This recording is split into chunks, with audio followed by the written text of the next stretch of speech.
सबसे पहले बात करते हैं किसान आंदोलन की। तो सरकार और किसानों के बीच आज 10वें दौर की बातचीत भी बेनतीजा रही, विफल रही। बैठक में किसान अपनी मांगों पर अड़े रहे। उनका कहना है कि सरकार तीनों कृषि कानूनों को रद्द करे और एमएसपी यानी न्यूनतम समर्थन मूल्य पर कानून लाए।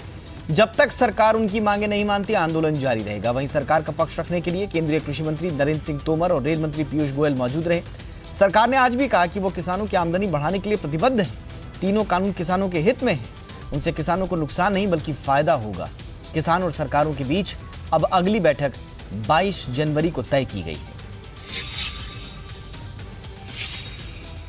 सुप्रीम कोर्ट ने किसानों के पैनल बदलने की मांग पर कड़ी प्रतिक्रिया दी है। मामले की सुनवाई करते हुए सुप्रीम कोर्ट ने कहा कि कमेटी में विशेषज्ञों को नियुक्त इसीलिए किया गया है क्योंकि जज विशेषज्ञ नहीं है। कोर्ट ने कहा कि किसान सिर्फ इसलिए कमेटी पर शक कर रहे हैं क्योंकि कमेटी के सदस्यों ने कृषि कानूनों पर अपने विचार बताए थे। कोर्ट ने सख्त लहजा अपनाते हुए कहा कि कमेटी को फैसला सुनाने का अधिकार नहीं है, तो इसमें पक्षपात कहां से होगा, कैसे होगा?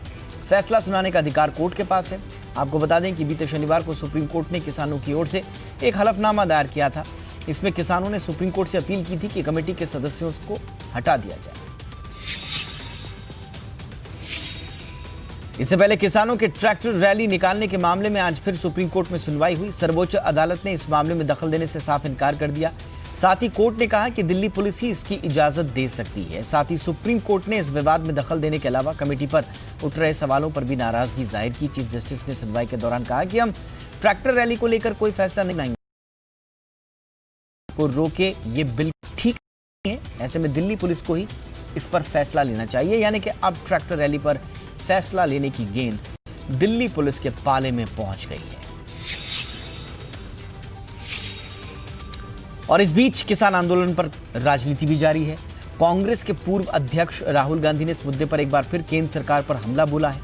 ट्विटर पर एक वीडियो शेयर करते हुए राहुल गांधी ने कहा कि यह समझना गलत है कि सत्याग्रह सिर्फ किसानों के लिए है। राहुल ने कहा कि नए कृषि कानूनों से एपीएमसी खत्म हो जाएगी और अनाज की कीमतें आसमान छूने लगेंगी, जिसका असर मध्यम वर्ग के लोगों पर भी पड़ेगा।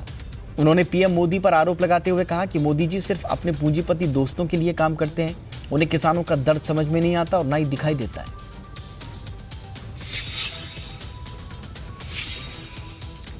पश्चिम बंगाल में दिन बीतने के साथ ही सियासी पारा तो चढ़ रहा है, साथ ही साथ पार्टी की रैलियों में भाषा की मर्यादाएं भी टूट रही हैं। कल टीएमसी की रैली में कार्यकर्ताओं ने विवादित नारेबाजी की थी, तो आज कुछ वैसा ही नजारा हुगली के चंदन नगर में शुभेंदु अधिकारी के रोड शो में दिखा।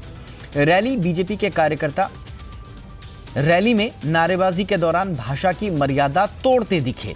वहीं रैली में शुभेंदु अधिकारी ने कहा कि नंदीग्राम से जो भी बीजेपी के टिकट पर लड़ेगा वो उसकी जीत की जिम्मेदारी लेते हैं। शुभेंदु ने कहा कि दीदी के पास 62,000 वोटों का भरोसा था, लेकिन उनके पास करीब 2.25 लाख वोट हैं। पश्चिम बंगाल की मुख्यमंत्री और टीएमसी नेता ममता बनर्जी को एक और झटका लगा है। शांतिपुर से विधायक और टीएमसी नेता अरिंदम भट्टाचार्य ने पार्टी छोड़ दी है, बीजेपी का दामन थाम लिया है। बीजेपी में शामिल होने के लिए भट्टाचार्य बाकायदा दिल्ली आए और पश्चिम बंगाल के बीजेपी प्रभारी कैलाश विजयवर्गीय की मौजूदगी में पार्टी में शामिल हुए। आपको बता दें कि भट्टाचार्य कांग्रेस के टिकट पर 2016 में चुनाव जीते थे और अगले साल ही टीएमसी में शामिल हो गए। अब विधानसभा चुनाव से पहले वो बीजेपी में शामिल हो गए। पश्चिम बंगाल में विधानसभा चुनाव के मद्देनजर बीजेपी एड़ी चोटी का जोर लगा रही है। पार्टी अब बंगाल में परिवर्तन रथ यात्रा निकालेगी, जो राज्य के हर विधानसभा क्षेत्र में जाएगी।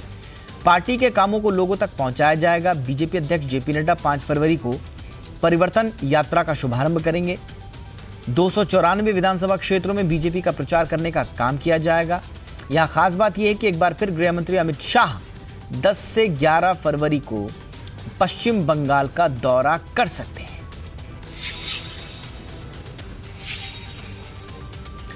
गुपकार गठबंधन के टूट की खबरों पर जम्मू कश्मीर के पूर्व मुख्यमंत्री और गुपकार गठबंधन के चेयरमैन फारूक अब्दुल्ला ने चुप्पी साध ली है। आपको बता दें कि जम्मू कश्मीर में जिला विकास परिषद के चुनाव से ठीक पहले गुपकार गठबंधन बनी, जिसके एक सदस्य और जम्मू कश्मीर पीपुल्स कॉन्फ्रेंस के नेता सज्जाद लोन ने कल यानी मंगलवार को गठबंधन से अलग होने का ऐलान किया था। और इस मामले में सज्जाद लोन ने फारूक अब्दुल्ला को एक चिट्ठी भी लिखी है, जिसमें उन्होंने कहा है कि गठबंधन से अलग हो रहे हैं वो, लेकिन उसके उद्देश्यों से नहीं, जिसके बाद ये कयास लगाए जा रहे हैं कि गुपकार गठबंधन में टूट की शुरुआत हो गई है। प्रधानमंत्री मोदी ने उत्तर प्रदेश को बड़ा तोहफा दिया है। प्रधानमंत्री आवास योजना ग्रामीण के तहत करीब 6 लाख लाभार्थियों को आर्थिक राशि जारी की गई। आपको बता दें कि केंद्र की ओर से 2022 तक हर गरीब को घर देने की योजना चलाई जा रही है, जिसके तहत ये मदद की गई है। इस मौके पर पीएम ने कहा कि कुछ दिन पहले देश ने कोरोना वैक्सीनेशन का अभियान चलाया, अब एक और अच्छा काम हो रहा है।